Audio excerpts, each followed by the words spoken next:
Here we go, folks. It's the post-match pint, or more like the post-match post-mortem after that today. I'm joined by Ryan. It finished Celtic 1, Rangers 2.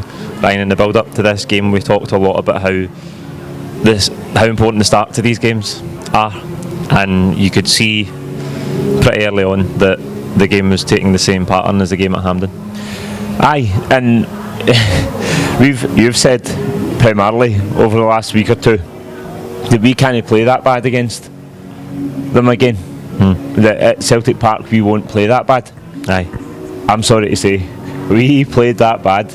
It was terrible. We were second best all over the park. We couldn't get a hold of the ball. All the things we talk about.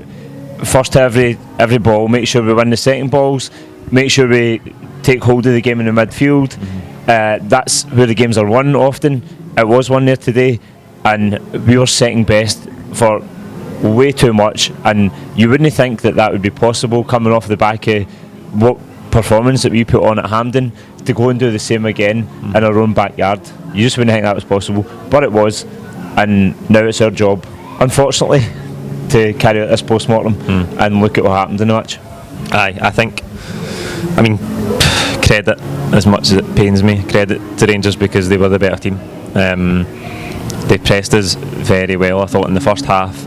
Their press was really good. We couldn't string any passes together at all. I don't even remember a spell in the game where we were stringing the ball about nicely and keeping it. We didn't get any of them at all. I think what they do is, because they have the three in midfield, they let the two wide central midfielders, if you like, go and press the fullbacks. That meant that the space in the wingers stay narrow. And that left Bolingoli and Frimpong were a lot to do, particularly in the second half. Frimpong was the only player that we got in any space, and he was done in. He's 19 years old, he was absolutely done in towards the end. He couldn't even run anymore. Bolingoli, that's the free man that they're happy to give him the ball. Yeah. It's mainly Jack that was going to try and press him, but the times where he did get space, he wasted it. Aye, and we've talked about it, and I've said, and I'm going to hold my hands up here and say, I've said that Bolingoli is probably the first choice left back. I would rather have seen Johnny Hayes in the other day. On today's show now. So on today's show, I would rather have seen Johnny Hayes in there, and they were more than happy for Bolly to have the ball, and he did nothing with it. Again, his end product is not there where we want it to be. His touch is just so poor. Aye, and the amount of times that dreadfully poor. The amount of times that he just could not control the ball at his feet, and gave the ball away needlessly. But it happened all over the park. I don't think that Bruni controlled the midfield as well as what he has done in past games gone past. I don't think he was that great today. Well, I don't think. See, apart from the personnel, I think we were all over the place in terms of an organisation point of view, because the Rangers press was really good. Every time there was a second ball, they were positioned around the ball to win it. We looked like we were all over the place in midfield, so that was why we couldn't string any passes together. It was why we couldn't keep the ball, and it's why we couldn't win any second balls, because they didn't have a system. The shape was all over the place. And I think if you look at what's happened this season to this point, this is now us at the halfway point of the season, coming into the winter break, and yes, we're 10 points better off, but as a team, we're over-reliant on the brilliance of individuals too often instead of a concrete system that we play to, and a tactical. I think we were tactically inept today. I think we just didn't have it. I think Rangers had it in abundance, spades. And it does pain us to say, because we're sitting here carrying out a post-mortem on a match that should have been ours to lose. Rangers came in and took the game, a stranglehold in the game immediately. They were intense. They played at that intensity throughout the 90 minutes, and it didn't ever really look like it was going to go any other way.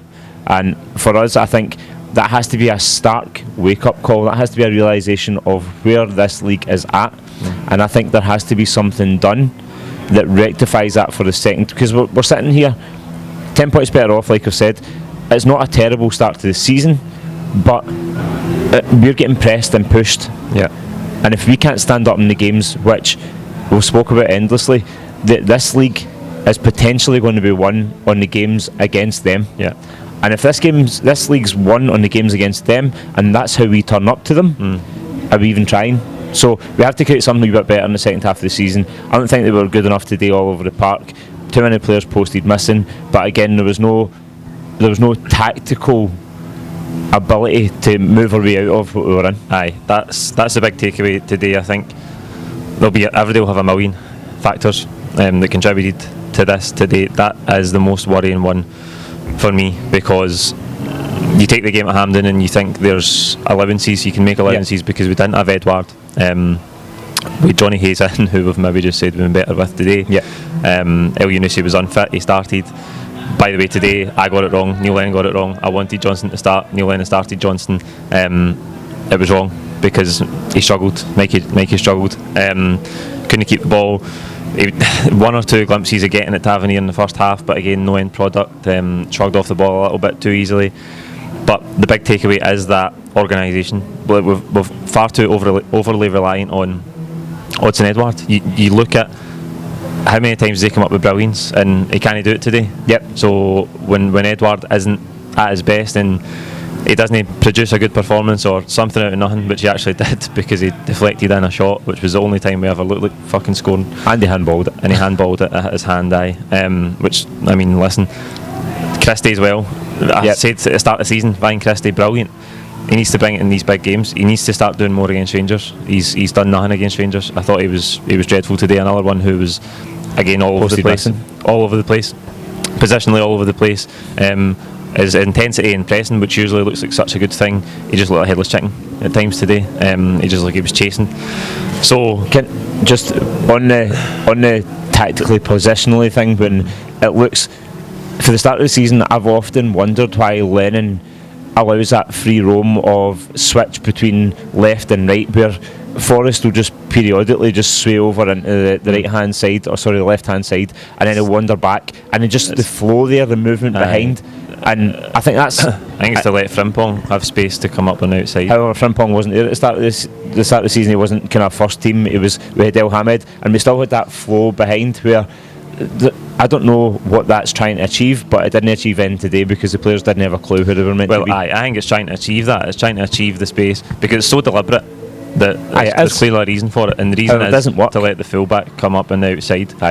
It didn't work today, and what it does is it makes it look like James Forrest is hiding, and hiding is a thing that will get thrown at a lot of players today.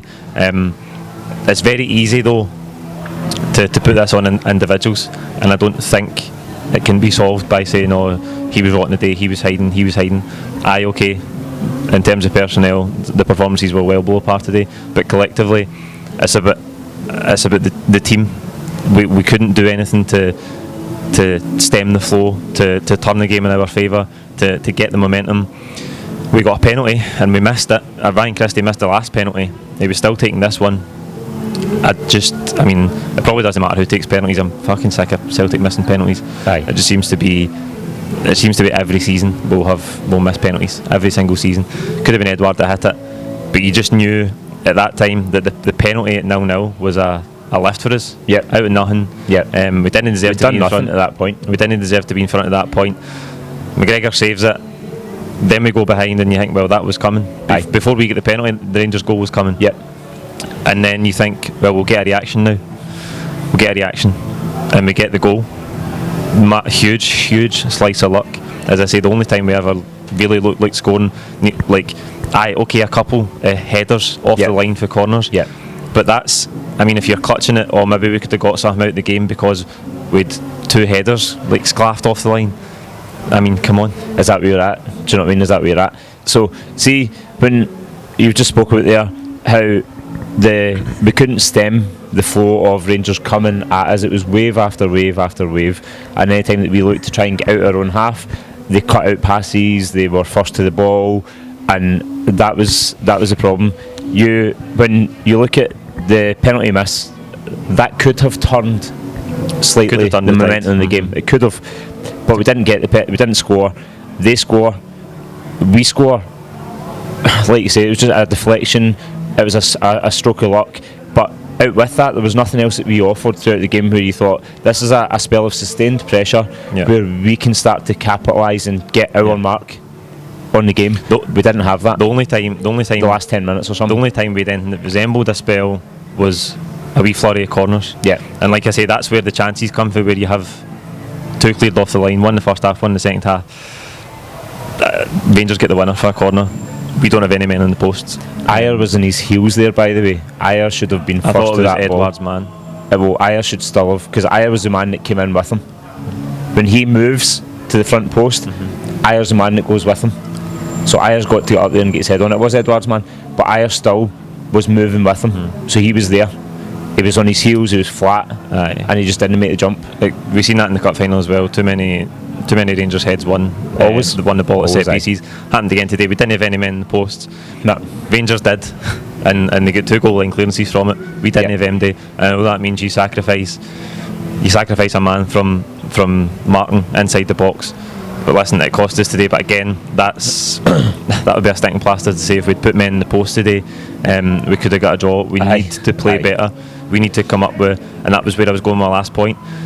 All the way at half time, we get the goal with a slice of luck, and you're looking for a change. I thought Encham might have came on at half time for Mikey Johnson to go with the team, the other option that we talked about before the game. It didn't happen, and then Encham came on with Beaton, but we just, I mean, it was irrelevant really. We just couldn't change it. We couldn't tweak anything tactically to get on top of the game and to grab a hold of it, and I think that's the most worrying thing to take away from today. We spoke about the mentality, the winning mentality that got us through the cup final. That winning mentality was almost like the last rub of green that we had. You have to take better than a winning mentality into a game to come out on top. It can't get you. Mentality can't push you through too many bad performances. The bad performances will catch up. We had a bad performance in the cup final, got away with it. We did another bad one today and we didn't get away with it. But listen, we got what we deserved. We absolutely got what we deserved. The other thing we want to talk about, away from the collective tactical stuff, as individuals who didn't have a good game today. All 3 behind Edward were poor. Edward himself wasn't quite at it. But I think we've got a real lack of options. We've got nobody to replace James Forrest. James Forrest needs somebody to push him. He's been good in the past couple of seasons. His numbers are really good, but in these games he needs to be the main man. And far too often in these games, I know you get the winner in the last Celtic Park derby last season. Far too often in these games he is posted missing. He doesn't have the influence that we need him to have, and we don't have any options to replace him. None yet. The option to replace him is to put Christie on the right hand side. You go to the left hand side. Okay, we're missing El Yunusi right now. Up top, Edward, who I said maybe not quite at it today. Griffiths came on. Lee Griffiths is not in the position to be a good enough replacement for Odsonne Edward. He hasn't played any football for the best part of 2 years, 18 months to 2 years. We need better depth and better quality.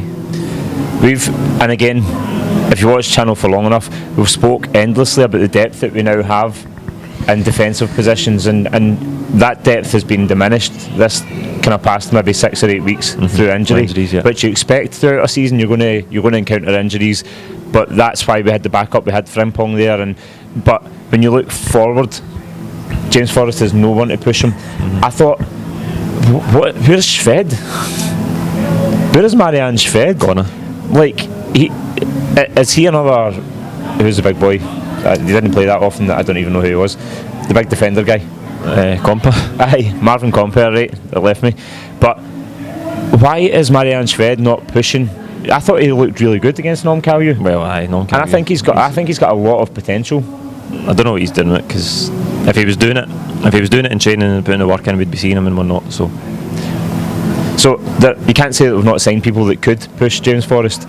So again, is it we're not bringing the right players in to push James Forrest? Because Shved would play where Forrest plays, and we signed him. We spent money. So again, we can't always look at the signing policy and maybe we've not bought enough depth. So where do you look then? Because if Forrest isn't being pushed while we've got someone who clearly isn't capable of pushing him, then we're lacking on the right hand side. Aye. When El Yunusi's not there, and Johnston he's only just back after injury, and he's been plagued, he's been niggled and plagued at the start of the season. So he went in today, he just looked a little weak. He struggled, he looked a little weak, he looked like he didn't have much to offer. But again, if we come to talking about individuals across the park, we could probably go through the 11. Aye. they just weren't there today. And again, to come back to trying to find a better system, if you like, to deal with, because Rangers seem to have cracked playing against us 100%. What they're doing is working, and we've seen that. It didn't happen in the first derby at Ibrox. They didn't have any real wingers in the game. They had too many central midfielders. It didn't work for them. You go back to the Ibrox games last season and the Hampden, and today they seem to have a system that's working against us. We don't have one that works against them right now. To counteract it, to change it, and to get back on top in these games where we're having to deal with them having the momentum. But another thing today is Fraser Foster's goal kicks. He's just kicking him out the park. I mean, we don't. His distribution is appalling. Aye, we don't have any like. There's nothing. He was going long to Johnson a couple of times, and these big like punts, but it was like zinged. It was like hundreds of pace on it to Mikey Johnson out wide, and they were just going out the park. Happened plenty of times in the second half as well. That's another way where, okay, we couldn't string any passes together, we couldn't win the battle in the middle of the park, but we also couldn't hit it long and make it stick. We had nothing to offer today, and now sitting looking back over the game, we offered so little that the result had to go the way it went. For me, we've spoke about goalkeepers for the last 3-4 seasons who just cannot distribute a ball effectively, and when you see teams who play well distribute a ball effectively and they're finding the man. And another thing, when you look at throw-ins, how industrious Rangers were with the throw-ins, and how we lacked movement, we lacked any sort. No one was showing for the ball. Again, too many players hiding. We can come back to that whole like just go over all ground. Too many players hiding, not enough players making space for the ball. Nobody wants the responsibility of taking the ball in and having to do something with it, because they know they're going to be pressed. They know they're going to have no time in the ball, and they don't want the responsibility of, I didn't do it right there. And too many players hiding for that. But for me, it just wasn't our day, and we need to find an answer for that. We need to find the right system for that. Again, I don't know if the leadership's right there to give us the right system. I don't know if the tactical knowledge and awareness is there to create a system which is going to allow us to progress past where we're at just now. You just have to hope that it is. Is it the answer that we go out in January and we buy players and we start to fill positions and hope that we get the right players in January, which is not an easy month to go into the transfer window. It's not an easy month to buy a good player. And then do we hope that we come out of that maybe less a system, more the right personnel who can back up Edouard when he's not at the races, who can push Forrest when he's not at the races, and who can answer that area of the park for us, which today just didn't work. Absolutely, we've got plenty of time to sort it. We've got half a season to sort it. If that's the personnel and tactically, we need to come up with something different, as we've talked about as we've went through this. I meant to say at the start of the video, by the way, we're in Malone's in Glasgow. We're on the roof. They've been absolutely fantastic with us. It's a great place to come in and watch live sport, so please do so if you're in the area.